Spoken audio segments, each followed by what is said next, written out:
విజయవాడ అజిత్ సింగ్ నగర్ లో డ్రగ్స్ కలకలం రేగింది. డ్రగ్స్ తరలిస్తున్న ముగ్గురు యువకులను పోలీసులు అరెస్ట్ చేశారు. నిందితుల్లో ఇద్దరు గుంటూరులోని ఓ ఇంజనీరింగ్ కాలేజీ విద్యార్థులు ఉన్నారు. వీరు హైదరాబాద్ నుంచి డ్రగ్స్ తెచ్చినట్లు పోలీసులు గుర్తించారు. డ్రగ్స్ ఎక్కడి నుంచి తీసుకొచ్చారు, ఎన్ని రోజుల నుంచి వాడుతున్నారు అనే సమాచారం రాబడుతున్నారు.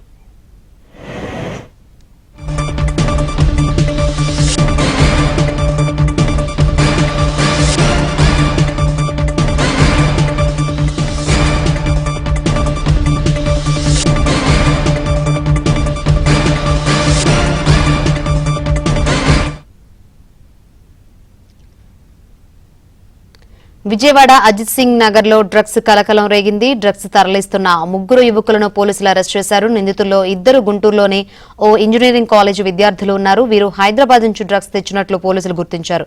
డ్రగ్స్ ఎక్కడి నుంచి తీసుకువచ్చారు, ఎన్ని రోజుల నుంచి వాడుతున్నారు అనే సమాచారం రాబడుతున్నారు. మరిన్ని వివరాలు అందించేందుకు మా ప్రతినిధి ప్రసాద్ సిద్ధంగా ఉన్నారు. ప్రసాద్,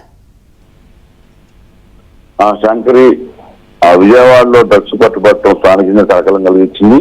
ఎంఎస్ఎంఈ డ్రగ్స్ ఇటీవల కాలంలో విద్యార్థులు ఎక్కువగా వినియోగిస్తున్నట్టు పోలీసులు దృష్టి పెట్టారు.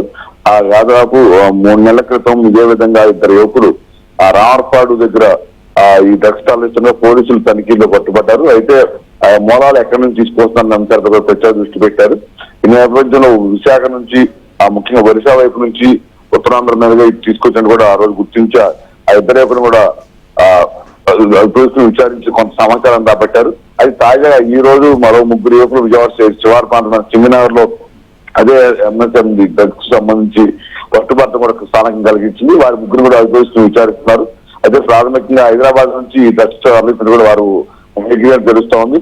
అసలు ఎక్కడి నుంచి డ్రగ్స్ సప్లై చేస్తున్నారు, ఎవరెవరి ద్వారా ఈ మొత్తం రవాణా కావచ్చు, కొనుగోలు కావచ్చు, ఇవన్నీ అంశాలు కూడా పోలీసులు అన్ని కోణాలు దర్యాప్తు చేస్తూ విచారిస్తున్నారు.